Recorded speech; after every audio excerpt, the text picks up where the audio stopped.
I'm Jamie Stillway with Acoustic Guitar, and I'm here to talk about Travis picking today. And if you have done any finger picking so far in your guitar playing, it's likely you've heard the term Travis picking. It's named after Merle Travis, and it's characterized by its alternating bass, and oftentimes you might consider doing some palm muting, which we'll get into. So alternating bass with melodies on the treble strings. So we are going to take a closer look at how we can go about using this to make up our own arrangements of whatever it is you want to play. So we're going to start just by isolating the bass notes. In example 1, we just have a G chord, and we're just alternating between the 6th string and the 4th string. And you might notice I am muting these bass notes a little bit. Without muting, it would sound like this. In example 1B, I'm going to add the 3rd of the G chord in the bass, so that's going to be on the 5th string.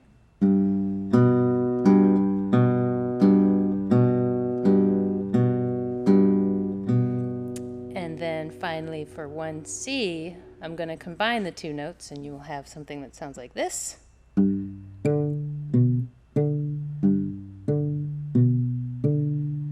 So you don't need to know a ton of music theory, but it is a good idea to know your triads and all of the bass notes that you have available for your first position chords. So you might want to take time to run through, C, A, G, E, and D. Moving on to example 2, we're going to start adding in some treble strings. To keep it simple, we're just going to play the open strings, and we're going to play just quarter notes first. So example 2A is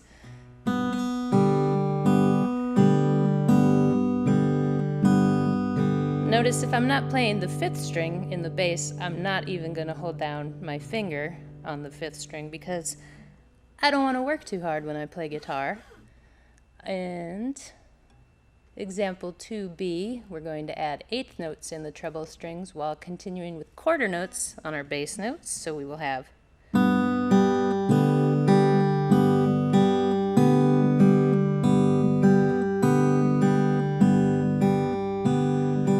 moving on to example 2C, what we're going to do now is we're just going to play the and of the 8th note, so it's sort of going to be this alternating.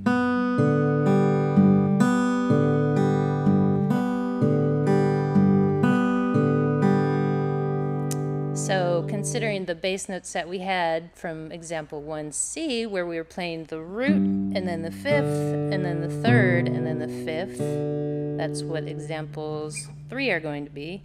So again with quarter notes.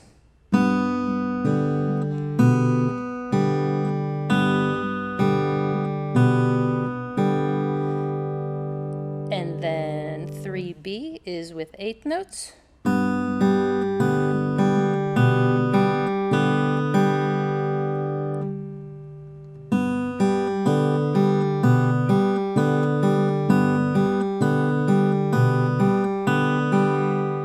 Adding these different bass notes might be harder than you think, so I encourage you to take your time and be patient with yourself and just make sure you're getting that sound in the bass because it's cool. So in 3C, here's the alternating bass, again with just the and of the 8th notes, and a little bit faster.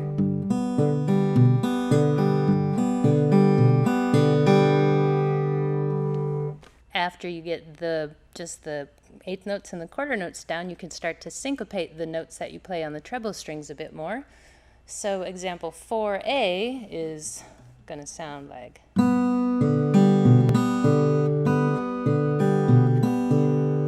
Again, I'm still doing a lot of palm muting because I like it and I think it sounds cool. If you're not comfortable with it, don't do it yet.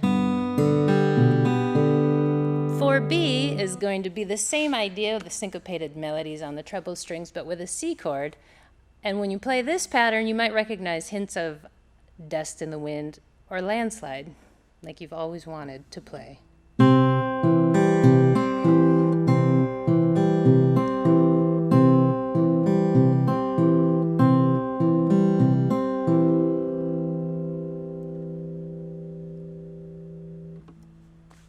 after you get those patterns pretty well down in your muscle memory, you can start to apply them to chord progressions.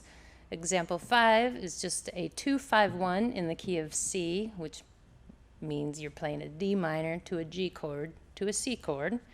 So here's example 5.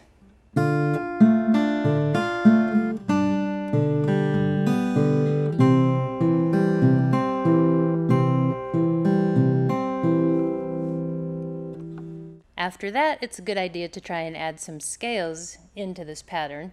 So example 6, we're going to play a G Mixolydian scale, which is just a C major scale, but playing from G to G. And we're going to still use our syncopated pattern from example 4B or 4A. And here's what the scale sounds like as a descending scale.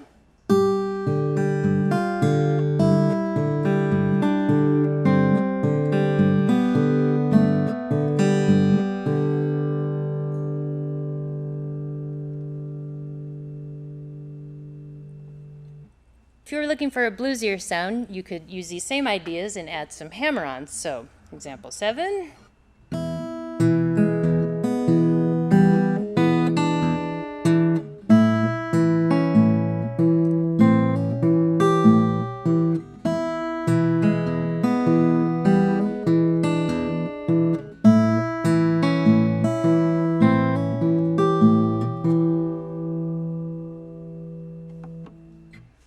You might get to the point in your fingerstyle playing where you want to start creating your own arrangements of some tunes.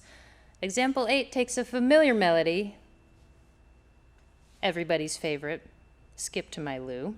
And so what we've done there is we've just isolated the melody, and I strongly suggest that when you do this for any tune, just make sure you know the melody really well and you can play it by itself.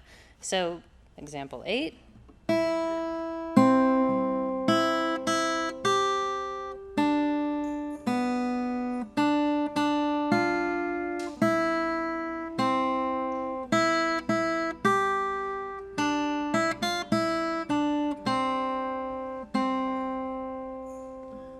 So combining the patterns and the melody, example 9, you might end up with something like this.